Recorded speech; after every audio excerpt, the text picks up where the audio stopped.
Hi, my name is Louis-Pierre Gignac, President and CEO of GMIN Ventures. We're building the Tocantinzinho mine in Brazil and tracking really well. Well, hello. I'm in your neck of the woods, sort of, North America. Yeah. Hey, so we're here at the conference. What are you here to do? Who are you speaking to whilst you're here, actually? Yeah, I mean, we're meeting with a lot of our existing investors, right. And a lot of new ones as well. So we do have a mixed schedule at this event this year. It's the second time that we attend this conference. Right. And then institutional primarily, presumably. Yeah, we're about 80% institutional investors, which is, I'd say, uncommon for companies of our size, but we have a good slate of good. Well, there's a lot of things uncommon about you. We're going to get into that, and I think all good. So just in terms of that conversation, clearly you update them regularly, and what are those kind of key messages that they want to hear or they want to ask about? Yeah, I mean, if we look at today is actually the 1-year anniversary of making a construction decision. So we made that at this conference last year. So 1 year later, we're able to report on tremendous progress that we made so far. Right. So we're 50% complete, 51% complete on our project. We've put 2.8 million hours on the project, LTI free. We're, detail engineering is done. Our major procurement is done. So there's a lot of great things that we've been able to do in this year that's passed. And so that's the type of stuff we're okay, so that's the 1 year anniversary, but it's also not far off the 2 year anniversary of actually, starting this project. And you're talking about, second half next year getting into production, commissioning, right? Yeah, exactly. That's unheard of. You're making it very difficult for everyone. Yeah. Well, I mean, that was one of the main attractions for us to get into Tocantinzinho because we felt we could move rapidly. But I think, the quality of the team and our ability to execute facilitated our ability to finance the project as well. Right. So we didn't, it was a competitive process that we ran, and we have strong supporters, but some companies can take a lot longer to get their projects financed. They can, and I guess that's what most people look to is, what did you walk into? Just remind people, so what did you walk into when you said that's what attracted you about this project? What did you see, and then what were you able to communicate to big investors, because the money has freed you up to do things at pace. Yeah. So what did you see, first of all? Well, I mean, a lot of the permitting was in place, so we didn't have to start from scratch.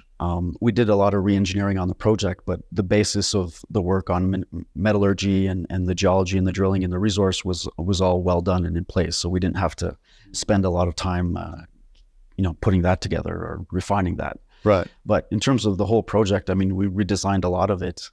The layout changed, and we did have to amend some of the permits that we had to account for that.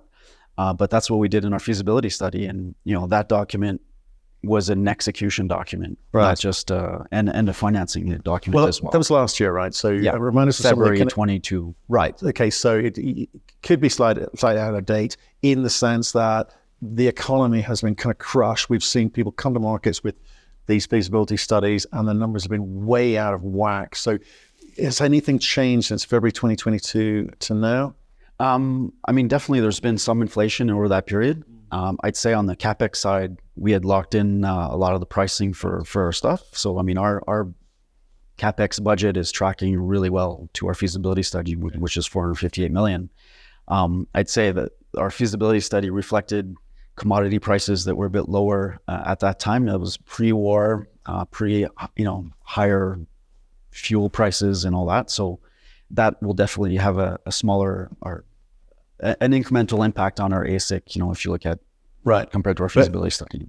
But they kind of net each other off. You've got a higher gold price. The costs, for sure. Some costs have come up, and some are coming down again as well. So do you feel the need to make an announcement to market in terms of what those numbers could be? Not at this point. I think we will later, early next year when we get 6 months to commercial production. We'll be revising our guidance and stuff like that. Right. Okay. But some inputs have gone up, some have gone down for us. We locked in a power supply contract that is below our feasibility study cost assumptions.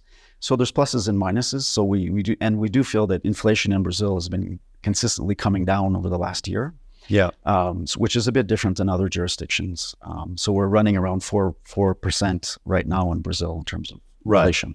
Right. Which is amazing. which is quite modest. Yeah, we can only dream of that in the UK. Okay, so let's talk about again, what I want to try and do is kind of give people new to this, looking in and going, well, is there anything left on the table for me, right?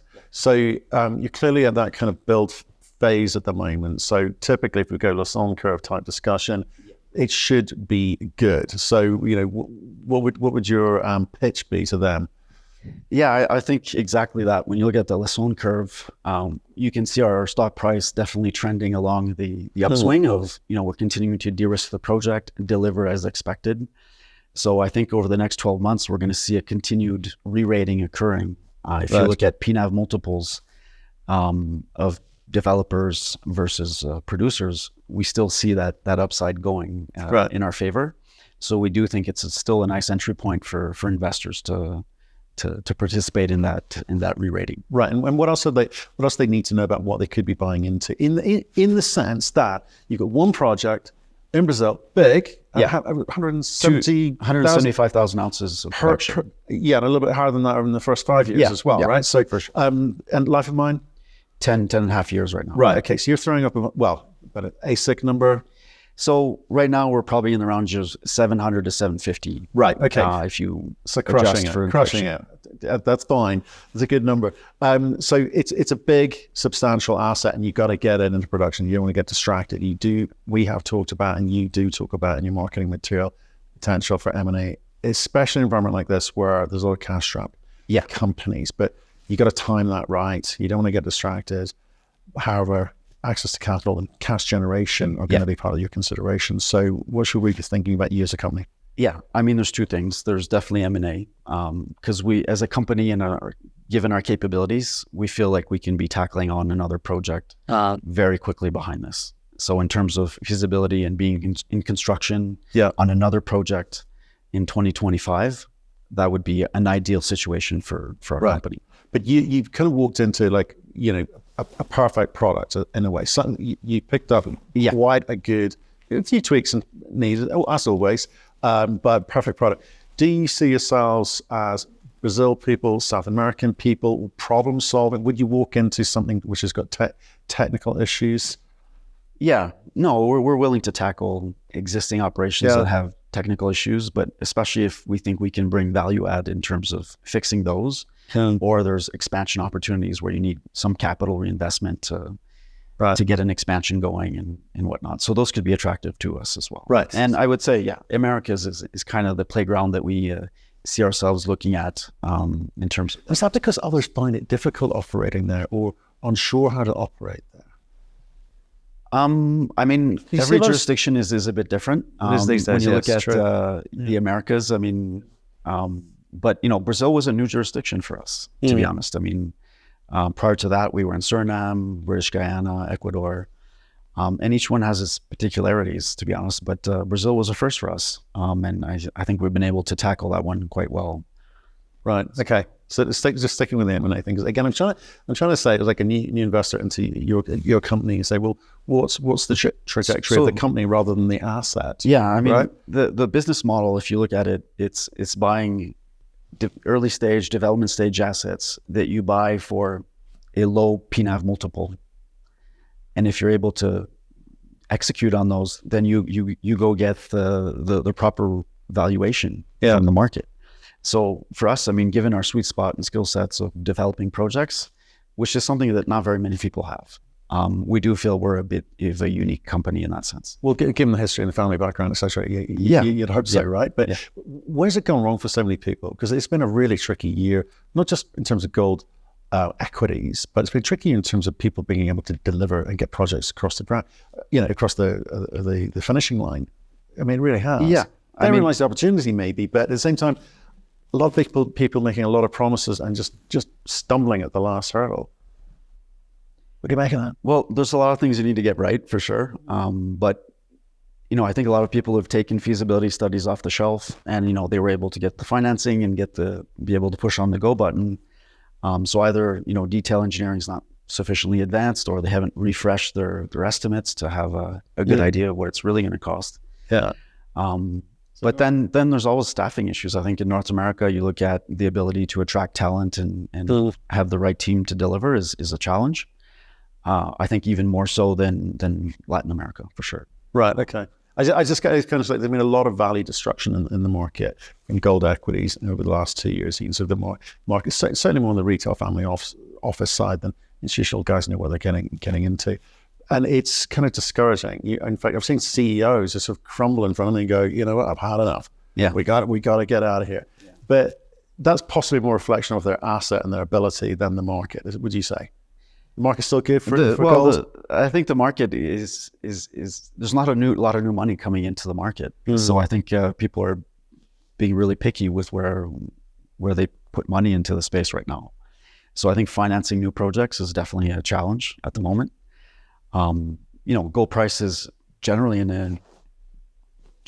I mean, so if you can't make money at these prices, then yeah, maybe you should move on to lithium. We say that. I spoke to, let's say it's nearly a $3 billion gold company a few months back, but their all-in cost is somewhere up around today's gold price.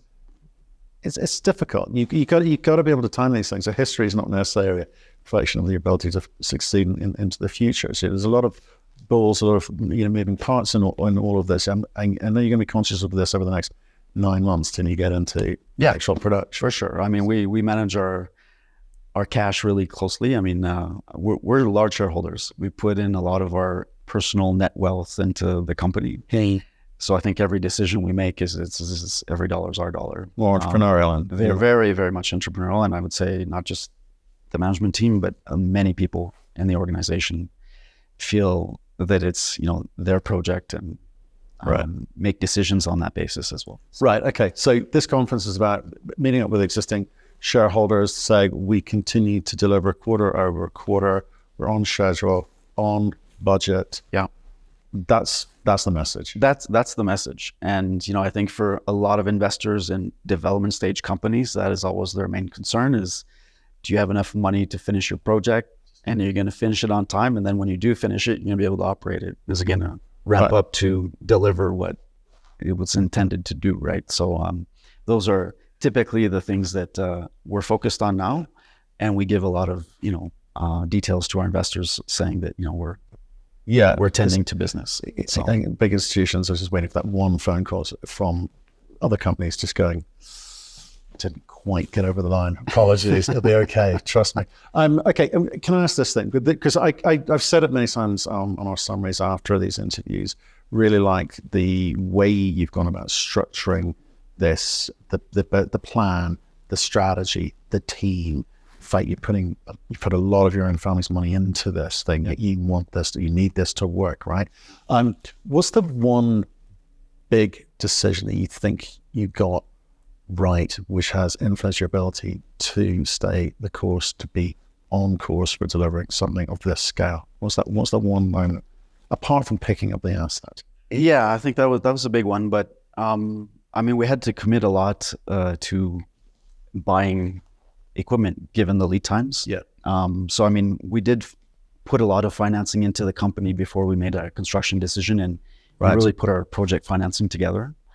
But making those decisions to say we're going forward and we're making commitments to purchase a lot of equipment, not knowing that everything was all packaged with a bow on it. Yeah. So you do have to make those calls and make sure that you're going to be able to keep schedule. And was that as a conscious decision, again, given the family's trading history in terms of building mines for people, other people? Yeah.